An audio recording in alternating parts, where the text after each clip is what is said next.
তোমাদের এক গাদা পাসপোর্ট। হিবা শিওর দিয়ে দিছি আর কি, ওর বাসায় আছে এখন। এটা ফার্স্ট প্লেস এই ভাই, আসলে আমার ভাই আমার জন্য অনেক। আসসালামু আলাইকুম, কেমন আছেন সবাই? আমরা তো আলহামদুলিল্লাহ ভালো আছি। আমাদের বাসায় এখন সবাই আস্তে ধীরে সব কিছুর প্রস্তুতি নিচ্ছি। কি কি কি হয়েছে? কি সমস্যা? কি সমস্যা তোমার? কেন কেন গিভ মি হাগ কেন? আজকে আম্মুর কি বার্থডে? তো আমার বার্থডে তোমরা কি করছো? কিছু করছো? হ্যাঁ, আমি উল্টা তোমাদেরকে বিকালবেলা নাগেট, ফ্রেঞ্চ ফ্রাই, তারপর এটারে কি বলে, অনিয়ন রিং, কোক। আমি তো পাইলাম না। তুমি তো অফিস থেকে আসতে দেরি করে, তারা ক্ষুধায় শেষ হয়ে যাচ্ছে। তো এখানে তোষানের বাবার ব্যাগ রেডি হচ্ছে। আমাদের লাগেজ টাগেজ তো সব আগেই রেডি হয়ে গেছে। এখানে হলো, যদিও উনি ছুটিতে থাকবেন তারপরেও তো ওনাকে কাজ করতে হইতেই পারে। হ্যাঁ, এটা নতুন একটা মোবাইল তোষানের বাবার একজন কলিগ কিনতে দিছে আর কি তোষানের বাবাকে। আর এখানে হলো ল্যাপটপ থেকে শুরু করে তোমার ওই যেটা শেভিং ট্রিমারটা, এগুলা টিকিটগুলা, আমাদের পাসপোর্ট টিকিট, তোমাদের এক গাদা পাসপোর্ট, সেগুলো সবাই যে এখানে রেখে দেবে, যে সামনে। হ্যাঁ, এটা তো এখানে রাখতে হবে সবার। ওদের পাসপোর্টগুলো আমার হাতে থাকলেও সমস্যা নাই, যেগুলো দেখাইতে হবে ও এখানে রাখবো, এখানে যেগুলো দেখাইতে হবে বারবার। তাহলে নিয়ে আসবো নাকি পাসপোর্টগুলো? নিয়ে আসি তাহলে। এই যে আমরা হলো এতক্ষণ যেই তিনটা, আমি তো কার্টুনগুলো আমি দুপুরবেলা, বাকি তিনটা কার্টুন ছিল, আমি আর তোষান মিলে ওই তিনটা র্যাপিং করে ফেলছিলাম। আর এইখানে হলো কি জানি বলে, তিনটা লাগেজ আমাদের র্যাপিং বাকি ছিল। সেই লাগেজগুলো এখন আমি আর তোষানের বাবা মিলে র্যাপিং করলাম। এই যে দুইটা, সবগুলোতে ফ্রাজাইল স্টিকার লাগাই দিছি যাতে করে বুঝতে পারি এগুলো আমাদের। সবগুলোতে ফ্রাজাইল স্টিকার লাগানো, এই যে সবগুলোতে একদম ফ্রাজাইল স্টিকার লাগাই দিছি। আমাদের কার্টুন হইলো 6টা। আর এটা একটা ব্যাগ, এই ব্যাগটা আমি কিনেছিলাম, এটা লাইট ওয়েট ছিল এই কারণে, কারণ আমার লাগেজের ওজন আমি আর নিতে পারতেছিলাম না এই কারণে। তো যাই হোক, বাচ্চারা সব হলো, বাচ্চারা সব জুতা টুতা ঠিকঠাক, এই এখন পড়তা উপরে রেখে দাও, উপরে রেখে দাও। হ্যাঁ, না ওখানে না, ওই সাইডে রাখো, ওই যে ওইটাতে রাখো, ওইটার উপরে রাখো। হ্যাঁ, উপরে রাখো। হ্যাঁ, বাচ্চারা সব এখন জুতা টুতা ঠিক করে রাখতেছে, কারণ আমরা তো বের হয়ে যাব অনেক সকাল সকাল। সো সব রাত্রে কাপড় চোপড় যা যা আছে সব রেডি করে রাখতে হবে। হ্যাঁ বাবা, গাড়ির ব্যাটারি খুলে রাখবে, যেহেতু রাশিদা ভাবিরা নাই। রাশিদা ভাবিরা থাকলে এর আগের বার যখন তোষানের বাবা সহ আমরা দেশে গেছিলাম, তো তখন শাহেদ ভাই গিয়ে গাড়িটা ইয়ে করতো আর কি জানি বলে, স্টার্ট দিত। তো এগুলো হলো সব আমার লাগেজের চাবি। হ্যান্ড লাগেজগুলোতেও লক করে দিয়েছি, কারণ আমরা যে এয়ারলাইন্সে যাচ্ছি এই এয়ারলাইন্সে দেখা যায় যে হ্যান্ড লাগেজ যদি একটু বড় হয়ে যায় ওনারা ওইটা নিয়ে আবার কেবিনে দিয়ে দেয়, এই কারণে হ্যান্ড লাগেজগুলো লক করে দিলাম। তো এই যে তোষানের বাবা, কি গেঞ্জি পরেছো তুমি? YouTube Bangladeshi blogger. এই গেঞ্জিগুলা আমার যখন 1 লাখ সাবস্ক্রাইবার হয়েছিল, এরকম আমি কাস্টমাইজ করে 3টা 4টা 5টা গেঞ্জি বানাইছিলাম। তোষান, রাইয়ান, তোমাদেরগুলো ছোট হয়ে গেছে, পড়তে পড়তে ফেলে দিছি। তোষান, রাইয়ান, তাবিব, তারপরে ফাইজা, বৃষ্টির মেয়ে ছিল ফাইজা, তোষানের বাবার জন্য, সবার জন্য বানাইছিলাম। তাবিব কি হ্যাপি নাকি বাংলাদেশে যাবা এই জন্য? তুমি কার সাথে মিট করতে বেশি এক্সাইটেড বাংলাদেশে গিয়ে? কার সাথে মিট করতে এক্সাইটেড? হিবা শিওর? হিবাকে ক্যারি করবা? হিবা মাহাবিন, হিবা মেহাবিন, মেহাবিন। হিবা বলতে মিতুর বাচ্চার কথা বলতেছে আর কি। মিতুর তো আলহামদুলিল্লাহ বাচ্চার বয়স 5 মাস হয়ে গেল, 5 মাস পার হয়ে গেছে আলহামদুলিল্লাহ। তো হিবা সাথে মিট হবে। তারপর তুমি তোমার দাদুর সাথে মিট করতে এক্সাইটেড না? হ্যাঁ তুষান, ওইখান থেকে চলো আমরা আমাদের ইয়ে করি। আমাদের আরেকটা হ্যান্ড লাগেজ আছে এখানে, এই লাগেজটা তুমি নিতে পারো নাকি দেখো। এই যে ওইটা ওইটা ওইটা ওইটা ওইটা নিতে পারো কিনা দেখো। হ্যাঁ হ্যাঁ, এটা নিতে পারো কিনা দেখো, পারবা? আর এগুলো সব আমাদের কাঁধের ব্যাগ, আমার, তোষানের, তাবিবের, তোষানের বাবার। যা ওইটা ওখানে রেখে দাও, এক সাইড করে রেখে দাও, সবগুলো সামনে থাকলে আমাদের জন্য সুবিধা হবে। আর এখানে তোষান, তুমি কি শার্ট পরবা? শিওর? শার্ট আর প্যান্ট নাকি গেঞ্জি পরবা? ওই যে ব্ল্যাক গেঞ্জিটা। ওকে, শার্টটা আর কি আছে? ওই যে তোমাকে আমি তখন দুপুরবেলা যে ব্ল্যাক গেঞ্জিটা দেখাইলাম যে এটা পরবা কিনা, এটা একটু ওপেন করে দেখো, এটা পরবা, এটা পরতে চাও কিনা? আর নাই? হ্যাঁ, আর নাই? কি এরকম টাইপের গেঞ্জি তো আর নাই, এখন এটা পরবা কিনা তুমি? এটা ইয়েলো কালার ছিল। ইয়েলো কালারটা তো অনেক আগের মা, ওগুলা কি আর এখন ওরকম আছে? এগুলা তো ই হয়ে গেছে। এটা পরবা শিওর নাকি শার্ট পরবা? ব্ল্যাক শার্ট পরবা? শার্ট পরো না মা, শার্টে হলো ওই দেখা যাবে যে এয়ারপোর্টে নামলেই, আর এই শার্টগুলো মোটা অনেক, গরম লাগতে পারে, ঠিক আছে? হ্যাঁ, তুমি তাইলে ইয়ে করো, প্যান্ট কোনটা পরবা? প্যান্ট আর কি ড্রেস? এই যে প্যান্ট, এটা ওকে, এই যে আদার্স নাই? এটা ইউনিক্লোর প্যান্ট, এই প্যান্টটা অনেক ভালো। আর এখানে তাবিবেরও শার্ট পরার দরকার নাই, ও যেহেতু জ্যাকেট পরবে, আর ওকে এই হোয়াইট টি শার্টটা দেখ না। বাবার কাপড়টাও বের করে রাখি, আমার ড্রেস তো এখানে বের করা আছে, এই যে আমার ড্রেস, হিজাব থেকে শুরু করে বোরকা টোরকা সব বের করা। এই তোষান তোমার মোজা আর ইয়ে আন্ডারওয়্যার, আর এটা হলো তাবিবের জ্যাকেট। তোমার কি জ্যাকেট লাগবে তোষান? আই থিঙ্ক সো তোমার লাগবে না, কারণ তোমার এটা হুডি টাইপের, তো তোমার জ্যাকেট লাগবে না, তোমার গেঞ্জিটা হুডি টাইপের। তোষান এই ফুটবল খেলার পর থেকে এত ফুটবলের প্রতি নেশা হয়েছে ওর, মানে ফুটবল সারাদিন ফুটবলই করতে থাকে ও। এটা আমি ফোন দেখতেছি না। হ্যাঁ, এটা গুড, তো এই জন্যই তো গুড, ফোন দেখতেছো না, এটা খুবই ভালো। এটা বাবার, এই যে বাবার black jeans, white shirt, T shirt, আর হলো ওই যে জ্যাকেট বাবার। সব আমাদের, সব রেডি করে রাখলে আমাদের জন্য সুবিধা, যেহেতু আমরা অনেক সকাল সকাল বের হবো, সো আমাদের জন্য সুবিধা আর কি, সব রেডি থাকলে। তো এই হলো সব কাপড় চোপড়। এই যে এই ঘরে আমার অনেক কার্টুন ছিল, এগুলো আমার না, এগুলো ওই যে বললাম গত ব্লগে, এগুলা। হ্যাঁ, এটা তোমার ঘর না? এটা আমি এখানে সবসময় রাত সারা তাবিব রাত্রে এখানে ঘুমাই এখন, কারণ এই রুমের ফ্যানের বাতাস অনেক বাতাস। এসি আছে, কিন্তু আমাদের বাসায় আসলে এসি চালানো হয় না, কারণ আমাদের এসি লাগে না, আমরা তো এসিতে অভ্যস্ত না। এই যে তোমাদের ক্যাপ নিবে না? ঘড়ি টড়ি ঠিক করে রাখছো? ঘড়ি ক্যাপ এগুলো, এই শোনো, এই কাপড়গুলো নাও, নিয়ে ওই রুমের বিছানায় রাখো। তোমরা তো রাত্রে এই বিছানায় ঘুমাবা, ওই রুমের বিছানায় রাখো, তাহলে ওখান থেকে নিয়ে রেডি হতে পারবা সুন্দর। নিয়ে নাও ক্যাপগুলো নাও, কাপড়গুলো নাও। মোটামুটি ওই দিকের কাজ শেষ, আমি এখন এই কাপড়গুলা শুকানোর অপেক্ষাতে আছি। এই কাপড়গুলো আজকে দিনের মধ্যে 3বার বৃষ্টি আসছে, আমি 3বার এখানকার এই রেলিংয়ের কাপড়গুলো তুলছি, এগুলো মনে হচ্ছে শুকাই গেছে। তারপরও যদি একটু ইয়ে হইতো তাহলে ভালো হইতো, এগুলো এখন ভাঁজ করে রেখে যাব কিনা না কি করব আমি বুঝতে পারতেছি না। আর আমার পেয়ারা গাছটা নাই, দেখতে পাচ্ছেন আমার পেয়ারা গাছ আর আমার জবা ফুল গাছটা নাই। আমার পেয়ারা গাছ আর আমার জবা ফুল গাছটা ওই বিল্ডিং এ আছে, ওই যে হাত বরাবর যে বিল্ডিংটা দেখতে পাচ্ছেন, এই বিল্ডিং এ আছে। এই বিল্ডিং এ আমার একটা পরিচিত ছোট বোন আছে, তো যারা আপুর ওইখানে রাখতে চাইছিলাম, কিন্তু আপুর বাসা তো অনেক দূরে, আর আমার পেয়ারা গাছটা অনেক বড়, আমাদের গাড়িতে আটবে না। তো ওদের হাইল্যাক্স আছে, ওরা হাইল্যাক্স নিয়ে আসছিল, ওদেরকে দিয়ে দিছি আর কি। ওর বাসায় আছে, এখন বেড়াইতে গেছে, মেইনলি আমার পেয়ারা গাছ ওই বিল্ডিংয়ে বেড়াইতে গেছে। তো ও রাখবে যত্ন করে, বলতেছে আপু আন্টির হাতের পেয়ারা গাছ কিভাবে কি যত্ন করব।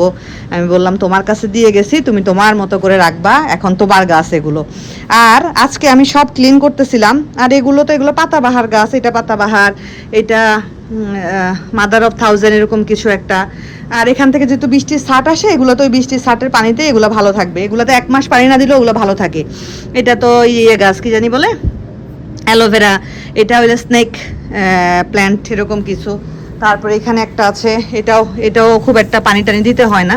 তো আমি আজকে এগুলোকে একবারে পানি টানি দিয়ে সুন্দর করে ক্লিন করে একদম পরিষ্কার করে জায়গাটা রেখে যেতে চাচ্ছিলাম। পরে হঠাৎ করে এই জবা ফুল গাছটা আমাকে যারা আপু দিছে, তো এই জবা ফুল গাছটা কলি আসে না, তো আমি এটার আশা ছেড়ে দিছি, কারণ এই দেখেন ডালগুলো একদম শক্ত হয়ে মরে যাচ্ছে। হঠাৎ করে গাছটা এদিকে ঘোরানো ছিল, আজকে আমি এদিকে ঘোরানোর পরে দেখি মাশাআল্লাহ কি সুন্দর, এদিক দিয়ে একদম নতুন পাতা গজাইছে, নতুন ডালপালা গজাইছে। দেখেন কি সুন্দর 2টা কলি আসছে। এই ফুলটা তো আমি দেখতে পাবো না, কারণ এই কলি থেকে ফুল বের হইতে মিনিমাম 2 থেকে 3 দিন লাগবে। আমার এত আফসোস লাগতেছে, আমি মানে ফুলটা দেখতে পাবো না। যাই হোক, এটাতে আজকে একটু সার টার দিলাম, আগে জানলাম এই গাছটাও রেখে যাইতাম, এখন তার সময় নাই। তো ইনশাল্লাহ এখানে বৃষ্টির পানির ছাট যেহেতু আসে, তো ইনশাল্লাহ ভালো থাকবে। তো এখন ওই গাছটাতে পানি দেওয়া হয় নাই, ওইটাতে একটু পানি দিব, অ্যালোভেরাটাতে দিব, আর এইটাতে দিব, এগুলোতে দিছিলাম, তারপর আরেকবার করে দিয়ে দিব, যাতে অনেকদিন পানি না দিলেও ভালো থাকে। আর এই কাপড় চোপড়গুলো এখন কি করব বুঝতে পারতেছি না। আসলে লাস্ট মোমেন্টে ঘরটার আমি সব একদম ক্লিন করছি, একদম সুন্দর নিট অ্যান্ড ক্লিন আমার ঘর, এগুলো সব পরিষ্কার করছি। এখানে যা ধুলা ময়লা ছিল এগুলো সব পরিষ্কার করছি, এই যে উপরে এখানে ছিল এগুলো পরিষ্কার করছি।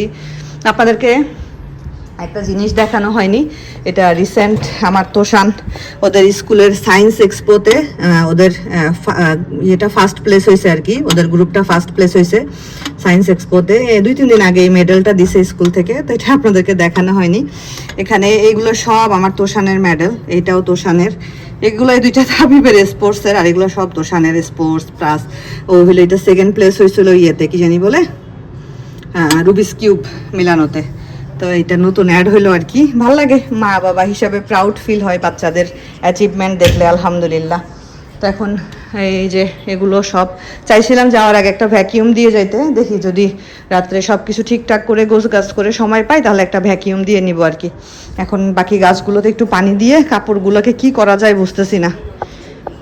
হ্যাঁ গো, তো এই যে আজকে আমার জন্মদিন, যাই হোক এখন আর জন্মদিনে খুব একটা আনন্দ খুশি কিছুই লাগে না, কারণ হলো বয়স বেড়ে যাচ্ছে, 37 ইয়ার্স হয়ে গেল আমার, 37 বছর বয়স।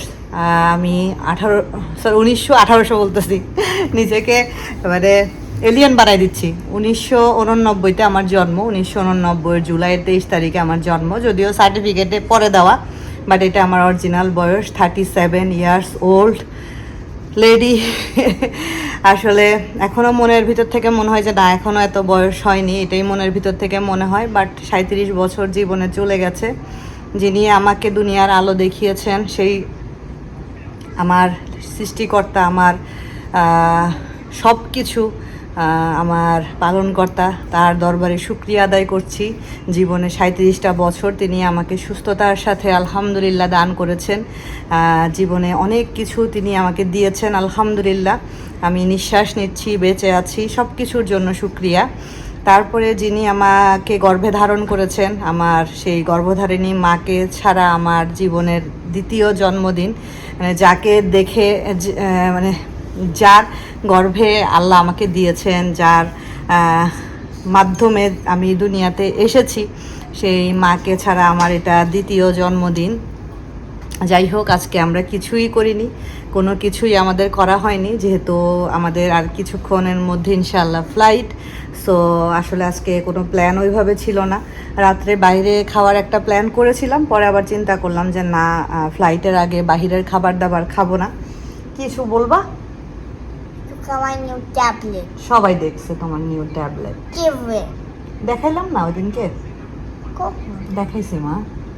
ও Tabib excited? yes Why? after 7 hours we're going to Bangladesh Sure? sure ওকে, আচ্ছা যাই হোক ওর কথা।